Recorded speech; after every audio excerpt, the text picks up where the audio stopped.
Welcome to the Meta Woman podcast. We address the issues, opportunities, and challenges facing women in the development of the metaverse, the biggest revolution since the internet itself.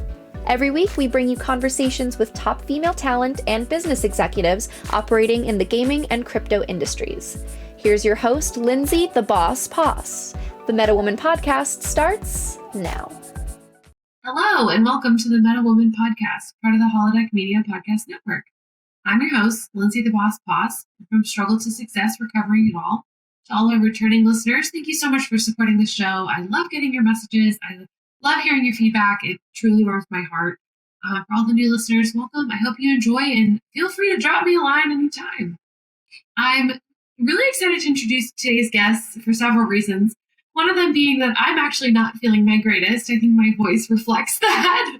And I think that this person is just going to be a really wonderful person to talk to when I'm not feeling good. Because that's kind of a thing that she does for a lot of people, and it's really wonderful. She is someone who I've got recommendations from different people at different organizations that I just have to meet. When different people who don't even know each other are recommending the same person to you, that they have to be doing some truly wonderful work. So with that being said, I'm happy and excited to introduce Eve Crevoshay, the Executive Director of Take This. Eve, I hope I said your last name correctly. Please correct me. You sure did. Okay. I'm really bad with asking beforehand. I'm trying to get better about that, but I keep forgetting. So Eve is the Executive Director of Take This. The mission of Take This, in its own words, is to, quote, decrease the stigma and increase the support for mental health in the game enthusiast community and inside the game industry. So Eve, welcome to the show. I'd love for you to introduce yourself and take this and just add a couple sentences onto that very brief. Sure thing. Yeah, no, I appreciate it. And I'm really excited to be here, Lindsay. I've been looking forward to this conversation. As you said, I'm executive director. I've been with Take This about 4 years, and the organization itself was founded in 2014, so about 8 years ago.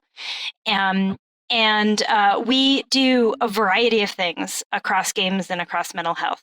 We do research, advocacy, training and workshops, and resource development for people who make and play games and people who are streamers and content creators as well. So we cover a really broad swath. And our perspective is that we need to address some of the underlying challenges that are baked into the culture and structure of games and the game industry that can contribute to mental health well-being and mental health distress and challenges. So we talk a lot about what it's like to work in the industry, the content and design of games, the experience of being in online spaces as players and makers of games, and a variety of things related to that. So increasingly, our work has broadened to include those kind of underlying issues related to mental well-being. I think it's really cool that you touch on a lot of different aspects within the gaming industry. Yeah. Because I love research, and hopefully people listening know that by now. I'm a big data nerd. I wanted to start this discussion just by offering some conclusions from various studies and literature reviews, which I will definitely link in the show notes. These are on the link between gaming and mental health. I found that was a little bit more between people who play games. I think I talk a lot about what the industry does to mental health on this show. We can talk about that too, but yeah, which we absolutely can. I never shy away from it. But the certain kind of statistics and stuff, I was trying to bring sort of a different view. But yeah, so one quotation I found is, or one conclusion I found from a particular paper is, quote, excessive video gaming is found to be associated with positive emotions and social relationships while playing. However, problematic and excessive video gaming is also associated with maladaptive coping strategies, negative emotions and attitudes, low self-esteem, loneliness, and poor academic performance, end quote. So video games have been linked to, not shown to cause in any way, I don't want to draw that distinction very strongly, depression, anxiety, and other poor mental health outcomes for a myriad of reasons, one being that they can be used as a coping mechanism. Environments within video games have also been linked to low self-esteem. As you mentioned, there's a lot of representation issues. There's a lot of toxicity in the environment issues. For streamers, there's a whole host of content moderation issues and chat moderation issues. And I sort of struggle to frame this because we are obviously people who also believe in the positive impact of video games. So yeah, I don't want to let that go kind of under the rug. And this is why I liked that particular quote, that video gaming can add a lot to people's lives. But yes, so with that framing, I also wanted to bring in a couple facts about mental health directly from Take This's website. An estimated 1 in 2 Americans will be diagnosed with a mental health condition in their lifetime. Approximately 1 in 5 will be diagnosed in a given year. And the most common types of diagnoses in the US are anxiety disorders, of which there are many types, and 50% of lifetime cases of mental health conditions begin by age 14 and 75% by age 24. So a very young population that we're talking about here. And now that we've talked about this picture, I want to get a lot of your thoughts on what you're doing to address some of the issues of mental health in video games, what you tell parents that are saying these are only bad, and how that's just not true. But some of the things that you do, some of the missions that you support, just let's walk through what Take This actually does. Yeah. So we do a lot of public advocacy, and we talk to parents, we talk to media, we talk to the public, we talk to the industry itself. But primarily, we want to do is bring good science to bear on these questions, and an accurate science, and like normalize. So we want to say, in a way that's translatable to people who make and play games, like, hey, it's okay to get help, it's okay to need help, that the communities. So one of the biggest we talk about protective factors in mental health. One of the biggest protective factors that helps like build resiliency, helps people feel like they're supported and like they're going to be okay, is community. And what is, the experience of playing games online, if not community, right? Community is really, really powerful. And if you could find positive, supportive communities, especially communities, we try to help people build communities that don't stigmatize mental health, and that provide accurate information and access to good resources. We, help community moderators and managers and creators do that, right? If you can do that, you often set people up for success without them needing further intervention. That said, especially as we come into year 3 of this pandemic, like, mental health challenges are ubiquitous and people are really suffering. And the truth is that a lot of people need access to services. That there's problems with that continuum, what we call the continuum of care, especially in the US and across Western Europe. But there's problems with like supply, like the availability of care. But there's also challenges around just stigma and not knowing how to access it and what to do and where to start. So we try to talk about that stuff, which is just general mental health, knowledge. But we also, we want to. One of the things that we're increasingly talking about, and you're like, how do we talk to parents? What is the issues? What do we want to say that's about the positives and negatives? Like, in general, playing games online is really wonderful for people, and it fulfills all kinds of needs that people have for play. I mean, play is like a universal need, and it turns out adults need to play, not just kids. And it's all kinds of stuff. The psychology around that is really interesting, and the evidence about play and games as a cultural force exists for millennia, across all kinds of cultures. And so we know that, but we also know that the ways that certain games are built, the ways that communities function online, and the experience that kids have online, it can be really, really problematic and sometimes downright dangerous. And so when I speak to parents about online gaming, I say, and online spaces in general, including social media, I'm like, and I have an 11-year-old, so I talk to parents a lot, right? I say this is the only place where you need to be a helicopter parent. You actually want to be a helicopter parent. You want to be really aware of what they're doing online, where and how. And in fact, my 11-year-old, a lot of her peers have cell phones already. My child is not getting a cell phone for a number of years to come. And I know, and that's a very intentional choice, right? She spends a lot of time on screens, more time than a lot of other parents would let. But that's because she's doing all kinds of things on screens. And one of my research director talks about, instead of talking about like screen time, she talks about a digital diet. It's not from her, but it comes from other really interesting research. The idea of a digital diet. What are the things you're doing online and what needs do they fulfill and what kind of activity are they? Like, it's one thing if you're going to sit in front of Netflix for 6 hours a day. It's another thing entirely if you're talking with your friends, if you are playing or creating cool things online, if you're writing. Those are all really different kinds of activities. They may all involve a screen, but that's okay. You're right. And so we try to bring a lot of nuance and perspective to the conversation around gaming and game use. There are things that are very concerning online, and they especially around extremist behavior, the normalizing of hate speech, white supremacist, fascist, and neo-Nazi language. That's really scary and real. It's a small problem, but it's loud. Right. And so a lot of people get exposed to it.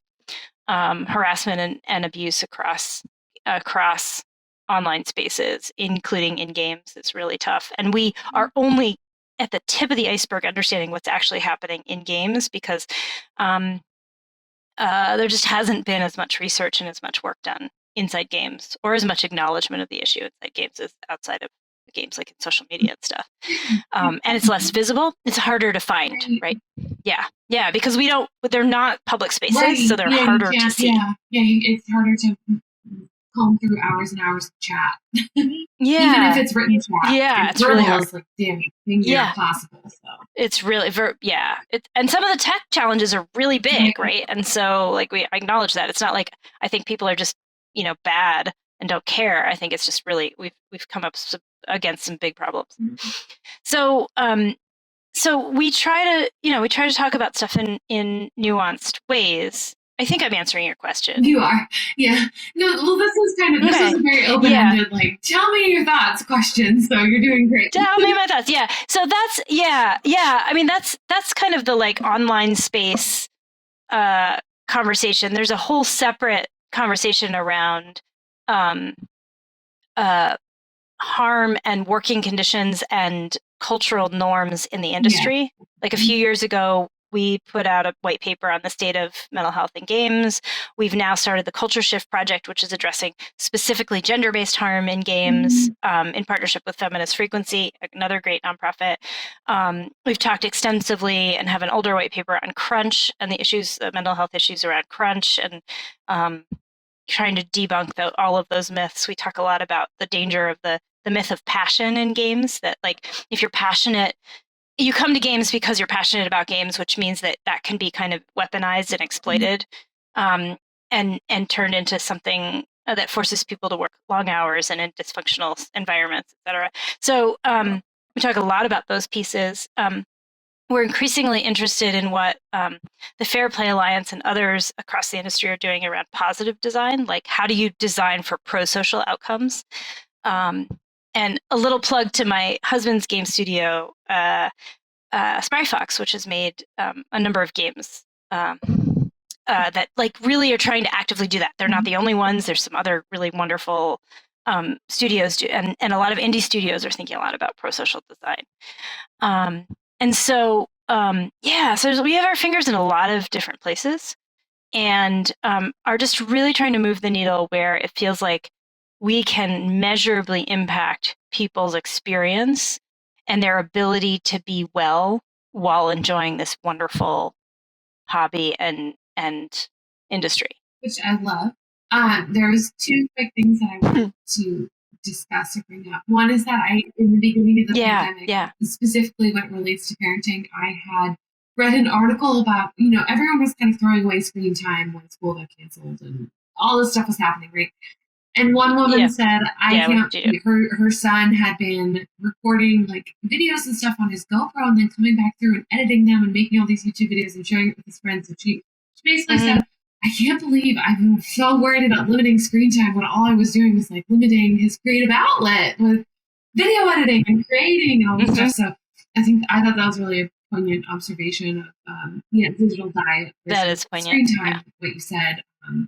The second thing is that I did a really, really cool interview with Web3 developers that was released a couple weeks ago, who are building a game that tries to reward positive social behavior. And reward role models and create different Yeah. levels for different competitions. Like if you want to go in and earn more points, you can go in with the beginners and teach them. But if you just want to log on and play a hard game, you can go like Oh, advanced play and do that. So anyways, really cool interview.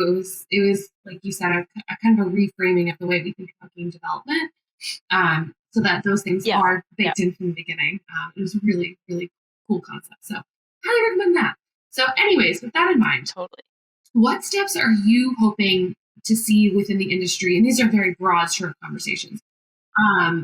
That Yeah. can help improve or promote better mental health awareness for how players are interacting with games.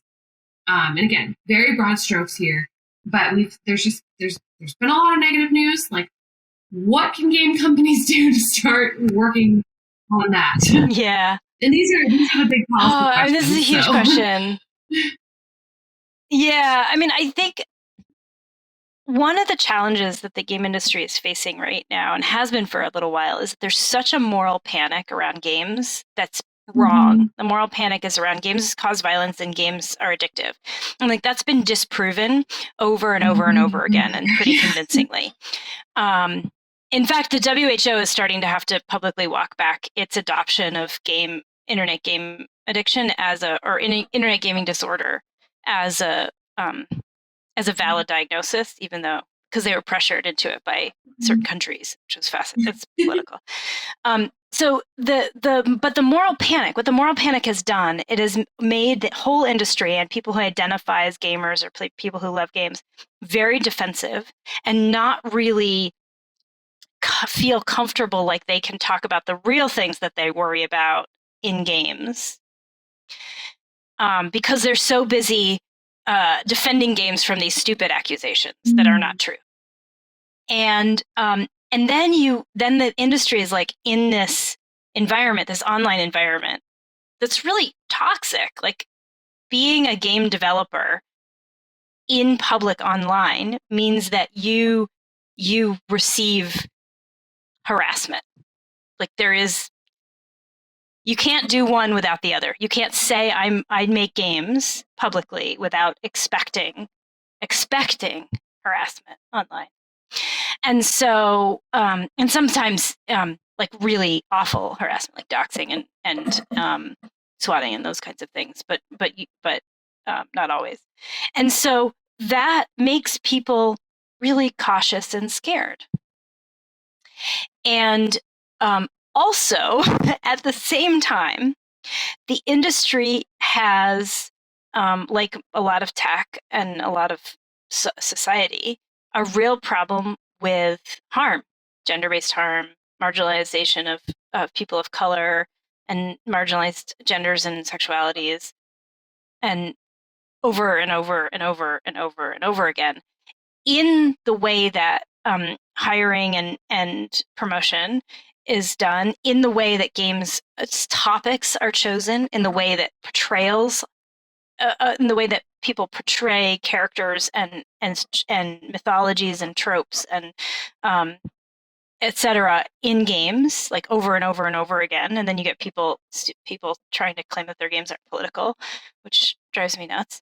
And so those two things, and then you have this history of the gamer identity and this marketing and reinforcement of an idea that a gamer is a white male of a certain age, which excludes a lot of people from that identity and from that space. And people are starting, like companies are starting to recognize that that's wrong and starting to break out of that, but it's a pretty persistent identity. And we've got some new research that my research director is doing on gamer identity that makes that even more scary but interesting, fascinating, because of the way that gamer identity is matched with like extremist belief and neo-Nazi and fascist identity, and that's fun. But really light research topic. Yeah, really delightful. But what you do is you have all of those things packed together, and you have a really challenging environment in which it's hard to push the needle forward, especially at big game companies who really are risk averse, in thinking about how do we talk about games differently, how do we build games that are really different, and how do we how do we get out of this idea of people who play games are the same people who make games, and who are they and what is their identity, right? And so you have to find disruptors in that cycle. And there's been these 3 years in a row, there's been these really major breaking stories about game companies being abusive and harassing and bad at working environments, especially for women, but for many identities. And like, they're the most egregious and they're in two of them are in California. So the state of California was like, we're going to get on this bandwagon, right? But they are the tip of the iceberg, right? They're the visible tip of the iceberg in the sense that they are indicative of a larger culture across the industry. And that has been an opportunity that we've seen to come in and be like, okay, we need to talk about and address this work environment. But when you do that, the business case is that then you will make games and create spaces that are better for and more representative of a larger audience, right? Because if more people are included in the room when you make games, you're going to make a game that addresses more experiences, more needs, et cetera. And so we're seeing that gradually shift across the industry in very exciting, but we're seeing it. Slow. These are big ships to move and big cultural forces to address. Like I'm not under any illusions as to like how far this needs to go. But that's what I see. That's what I see. Well, it's good. I mean, I'm encouraged by it, and this is a sentiment that comes up on the show quite a bit, that progress is being made. Like you said, they're big ships to move. It's slower than we'd like. Yeah. But at least there's things that are happening. There really are. And yeah, I mean, I want to say that, you know, this is really about culture change and hearts and minds, right? And we're growing almost faster than we can manage to take this, which means that there is some level of demand and interest that's substantial. That said, we're not going to change everybody's mind. We're not going to impact everybody's work experience. And also, there are vast cultural differences, especially when it comes to mental health and the way people talk about mental health and mental illness cross-culturally. And so we're really good at speaking to this in the US, Canada, and Western Europe. But when I try to speak to a company that's working in Malaysia or in Japan or in South America, like the conversations that I can have and the people that I need to work with in order to even have those conversations, because they're culturally so different. Those are bigger gaps and bigger shifts sometimes. And you know, I have to be real about that. Like, there's going to be shifts across the industry that come faster in some places than others. Well, that's good to remember. I definitely point of view. We all do. Right. Hard when you live in a place to not think from that lens. Yeah. But yeah. I want to talk more about culture shift and what you're doing with feminist frequency, and actually talk about in this space. I was actually fortunate enough, just by happenstance, to sit in recently on research that's coming out soon by a woman who was working on kind of a hostility scale and what she called the glass monitor. And that term encompasses a lot of barriers in the industry.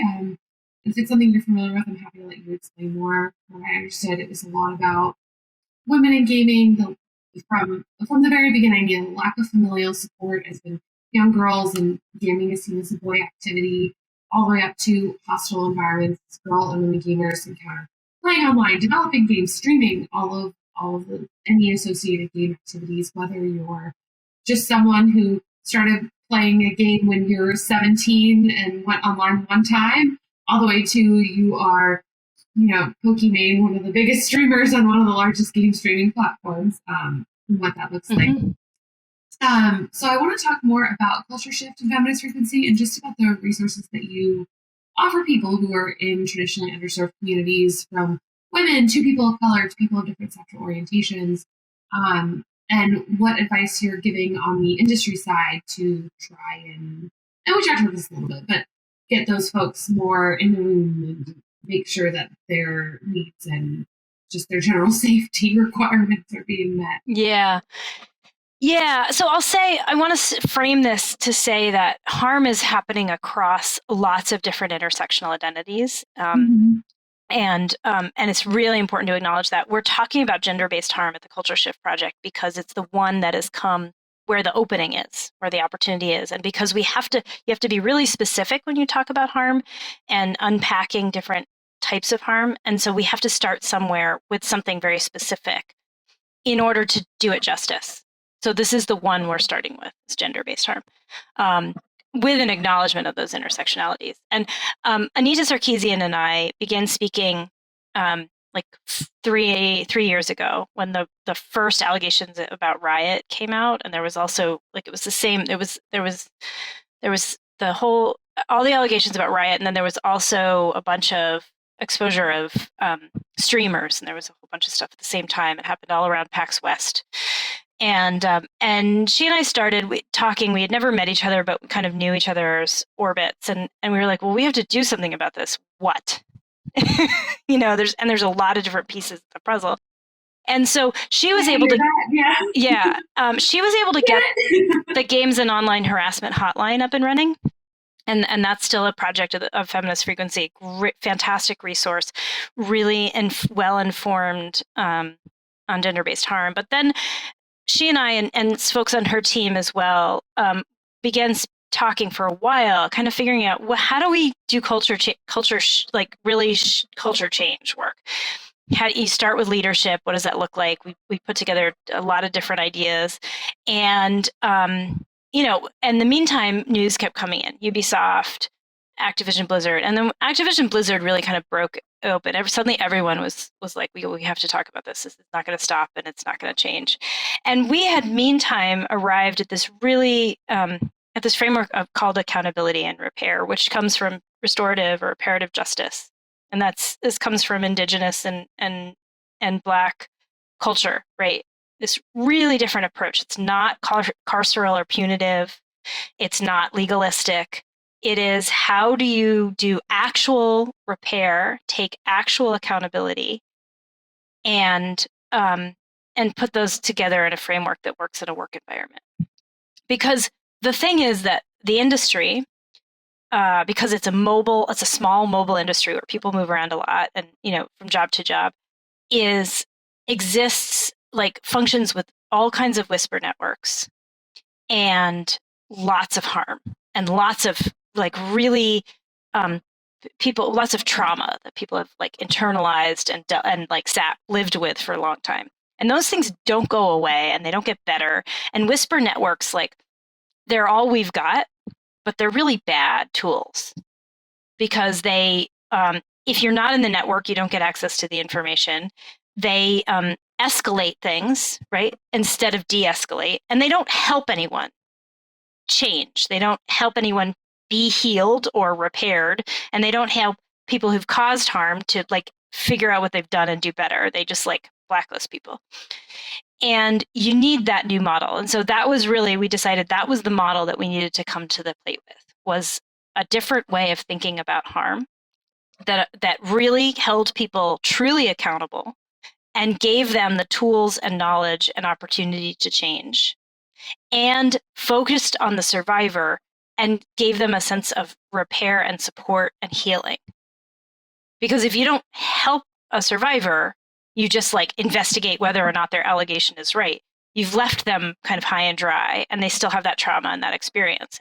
That doesn't solve a damn thing.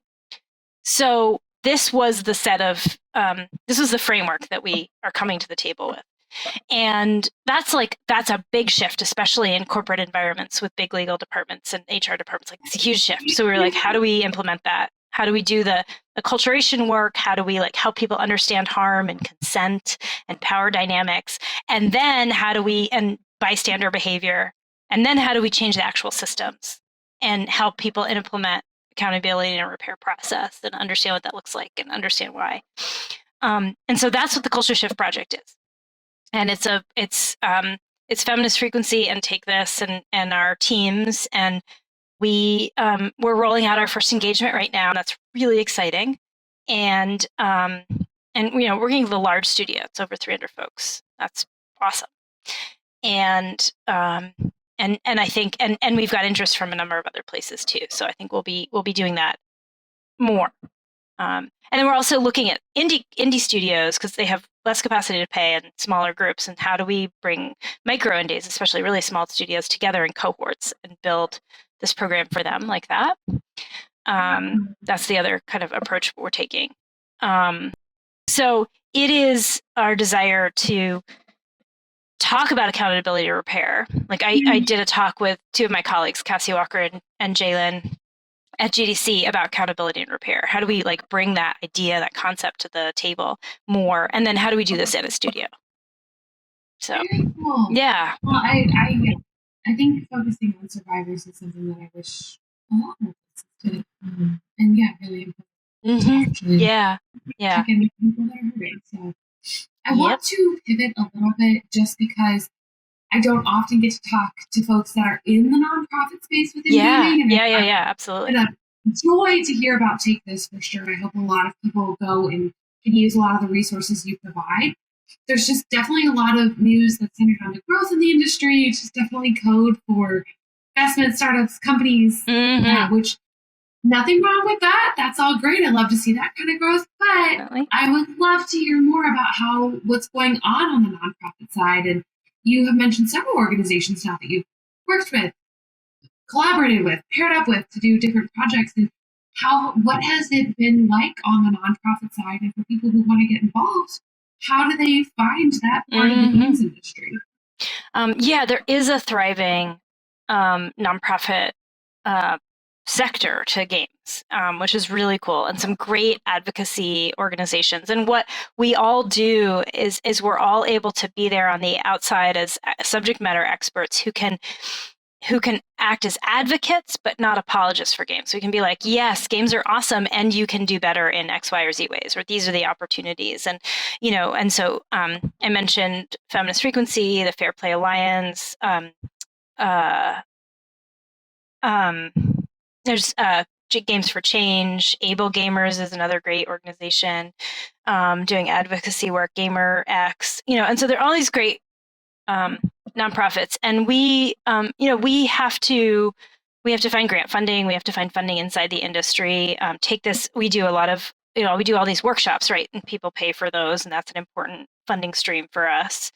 And we have a lot of streamers and volunteers and folks who come and do fundraisers on our behalf, which is really awesome. And so we have seen our opportunity and scope grow as the game industry has grown, and as we've been able to kind of find the relevant ways to talk to the industry about what we're doing. But the thing about nonprofit work is that I have a staff. Almost all of my staff are clinicians. They're professionals, and that's intentional. And so we have volunteer opportunities. We have volunteer moderators in our Discord. We have volunteers who moderate, who help us run our AFK rooms and our in-person presence at conventions.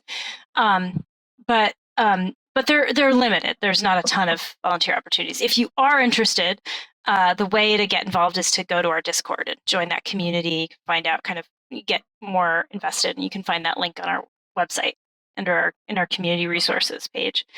But the truth of the matter is that by and large, nonprofits need money to do our work. That's the way it works, right? I have to pay the people who work for me. Yes. Yeah. And I have to, we have to pay for all the systems and tools that allow us to do our jobs well. And when we have that, then we can provide the services, the resource, the expertise that is ours to give. But our volunteers are increasingly, as we build our community out, as we increase the profile of that, as we increase the number of community resources we provide, that's really important to us. And we also, if you're a streamer, content creator, we have a streaming ambassador program, and we will we have a semi-regular application window kind of every year where we bring new folks in and invite them into a community, a learning community, and a kind of promotion, mutual support community.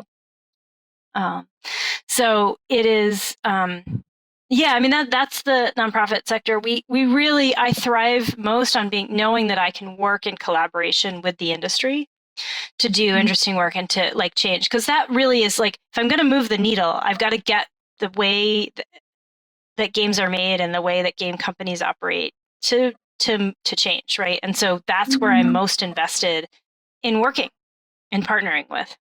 And we're starting to have those opportunities. Yeah.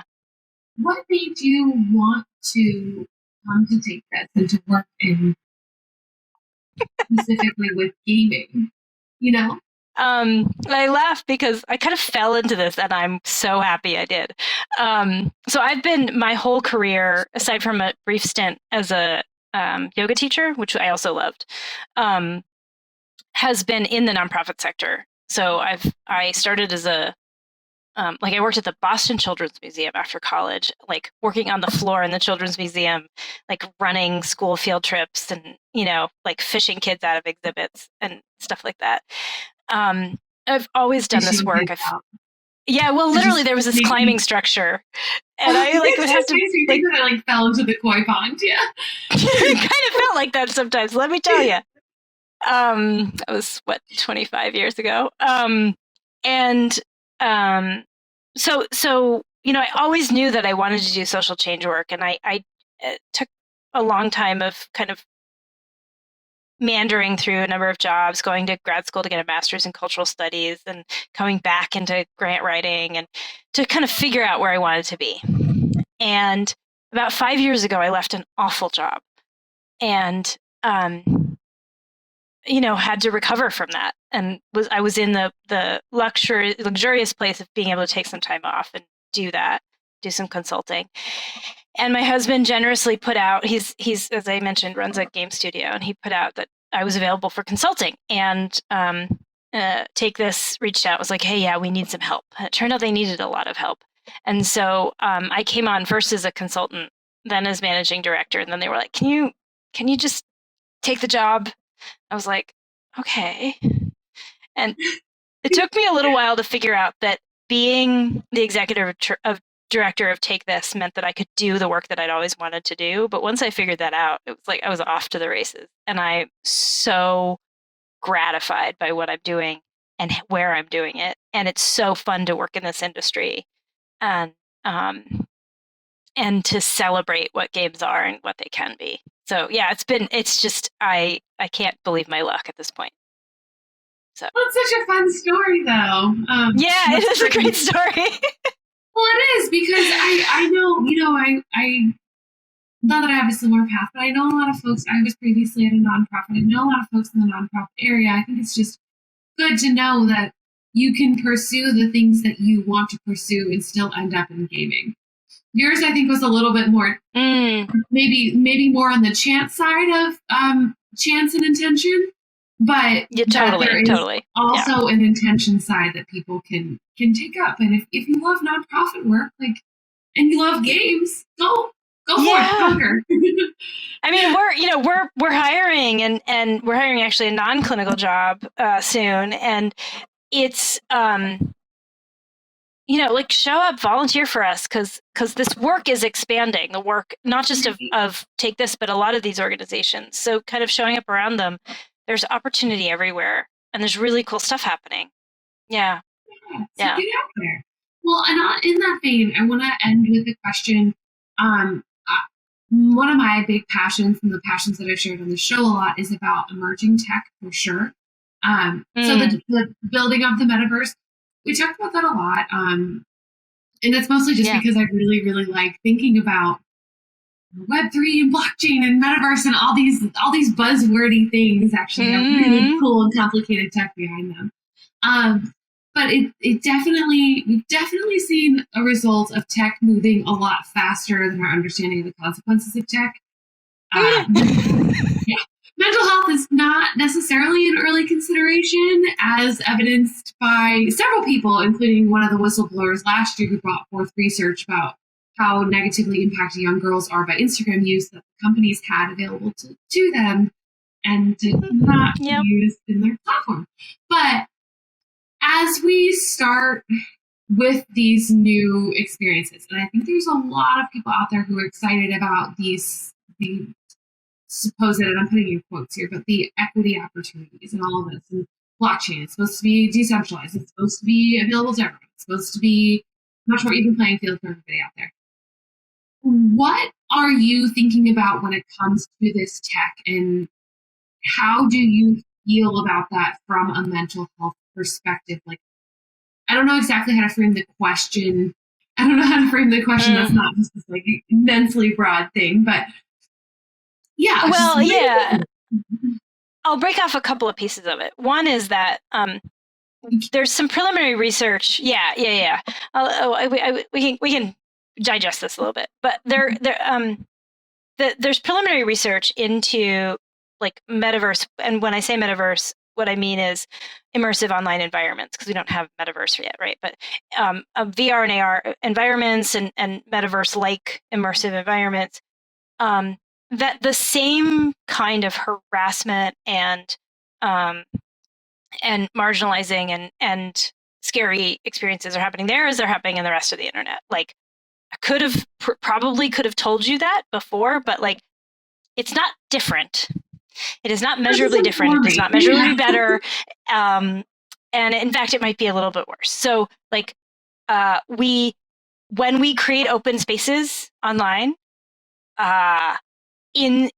especially because all of this stuff has been normalized in online spaces, hate speech, all this really, like, I mentioned earlier that the problem around extremist and terrorist behavior and fascist behavior is like really small, but it's really loud. Like, that's the same. It's the same whether we're talking about Web 2.0 or Web 3 or what else, or metaverse or whatever. Like, it's the same. And so, like, before we go tumbling down that road, we got a lot of work to do. We just do. The things about blockchain and NFTs is also, it's a similar one to like to critiques I have about capitalism, which is who's actually benefiting. And by and large, it's still a speculation, and it's a market for investors and speculators, and it's a bubble. And so most people who are involved are not benefiting and don't have access to the actual boom of it. And so there's some nuggets in there that are interesting and exciting that relate to people actually being able to own things online. But like, they're still copyable.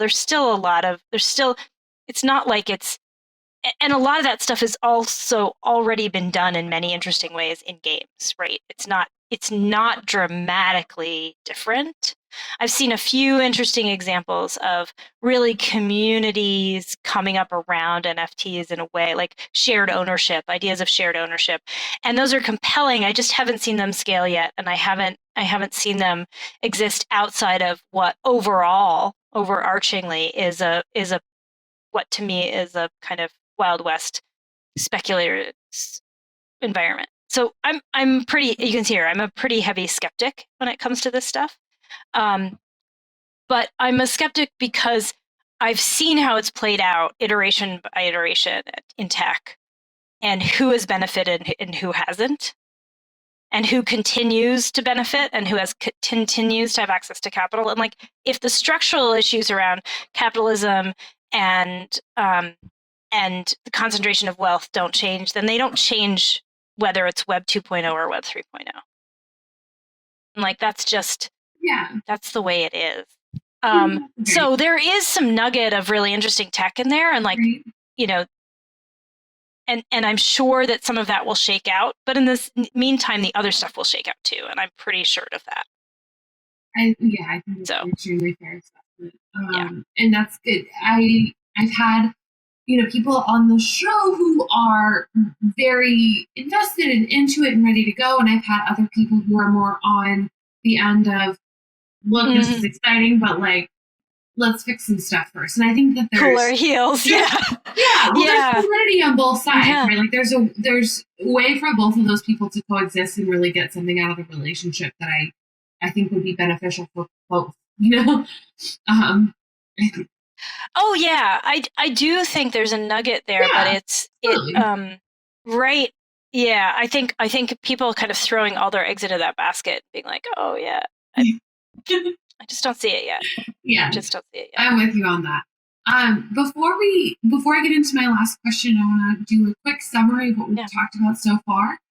So Take This supports people who make and play games and content creators. So a lot of folks within the gaming community, however you choose to interact with it. One way I feel like you very succinctly described a lot of what you do is that you want to bring good and accurate science to the gaming community. You want to encourage protective factors to help build resiliency. You want to encourage good community development. You want to help people fulfill a lot of needs that they can't fulfill online and bring all kinds of play back into daily life, and provide those kind of healthy environments and where to do that. And one thing that we talked about a lot with parenting is that it's actually good to be a helicopter parent in these environments, that you can kind of go in and see that those are the types of things that are happening online, rather than a lot of the other stuff that's out there and is prevalent in the problem. There's more work to do in certain geographic areas than others, and that was really important to me because I get lost in the U.S. focus a lot. A lot of things are happening in the U.S. market. The big ships are moving slowly as the medical is being used, whereas in other markets, they're not moving. They're anchored in a really ugly hardware. Or they're different. Yeah. They're just really different too. Yeah. We talked about culture shift, how you were starting with gender-based harm. There's absolutely other intersections, other people that face harm, but this is a starting point. I wanted to bring back up the Games and Online Harassment Hotline, which is up and running, and I have linked in the show notes. And one of the things that we spent a lot of time was understanding harm and taking a non-punitive approach by instead supporting survivors and creating an accountability and repair process, which I think is a good take in a lot of areas. But I also just think that, supporting the people who are harmed should be the priority. There's a thriving nonprofit sector in games. So getting a chance to actually work with the industry and alongside the industry to move the needle and make a difference is definitely a possibility if that's something that people out there are interested in. Go check out Take This. Go take your nonprofit passions into gaming. Gaming needs more of it. A lot of good stuff happening. And then last thing we talked about, a little discussion of the metaverse. Preliminary research into immersive online environments shows the exact same kind of ugly stuff that's happening there as is on the rest of the internet, which is 0% surprising. Still a little sad. Exactly.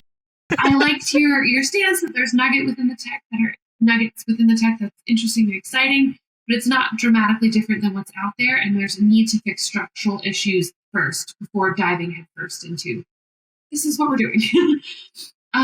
So with that, I like to ask this question at the end of every podcast because it's really fun. It's a way for you to look back on your career. And I want to ask you, what is one thing you would like to tell your younger self about getting into the gaming industry and being successful? I think I won't answer it in terms of getting into games because it really that was a happenstance thing. But the thing that I would want to say to my younger self is to have patience. That you're going to do a lot of things that will feel frustrating or not quite the right thing or won't really answer the question you thought you needed to ask. But at some point, those will start to coalesce. And it takes longer to get to that place a lot of times than you want it to. I've been working, I graduated from college in 1999. And I'm in the first job where I really feel like this is exactly where I want to be and I'm doing exactly what I wanted to do. And, that took a while, objectively. And And as a woman, there was time I made the choice as a mother to take some time off when my daughter was really young. And, that slowed me down. But it's also enriched me and made me a better, more informed person in a lot of ways. And so, like, have patience with yourself, with your career trajectory. Get out if things are really bad, like leave the shitty jobs. You don't always know that they're bad when they start, but like leave those, like do that. But otherwise, give yourself the space to not go in a straight line and to ask the wrong questions and get different answers than you expected, Oh, that's so wonderful. Enjoy the winding journey. I like it. Yeah. And like, I also will acknowledge that, like, I'm supremely lucky to do what I do and what I, to be able to be here. Like, not everybody gets this opportunity, but it wasn't a straight line here. Oh God. Yeah. Right there with you. Yeah. Privilege is real on that one. I'm very, very lucky to have wound up where I wound up to meet the people I've met and to where I am. So yeah, with you. Thank you so much for coming on. Where can people find you, follow Take This, interact with your work, volunteer for you? I know you mentioned the Discord on your website. Where else? Yeah, so takethis.org. We're on Twitter at takethis.org and Facebook, takethis.org, and LinkedIn and Instagram. It's all takethis.org. And YouTube as well. We have a number of resources up there. And you can find them all on social media or via our website. And we have a mental health resources page on our website. It's very easy to find that has crisis lines, emotional support hotlines, lots of resources for if you or a friend or a family member needs help. Yes. And I don't everyone remembers that I put that the games hotline. For all listeners out there, leave the 5-star ratings and reviews. Make no comment on my terrible voice this week. Be sure to check out other Holodeck Media podcasts, including Meta Business, all the metaverse finance stories you could ever want, Business of Esports for interviews with industry leaders. I'm on Twitter, Instagram, and LinkedIn at Lindsay Poss. You can catch me Wednesday nights on the Business of Esports live after show, and you can catch this podcast in your feed every week. See you next time. Thanks for joining us here on Meta Woman. Make sure to subscribe to this podcast everywhere you get your podcasts, leave a 5-star review, and tell your friends, family, and colleagues all about us. Also, make sure to follow Meta TV on all socials to get more of the best metaverse content anywhere. Tune in every week for another episode of Meta Woman.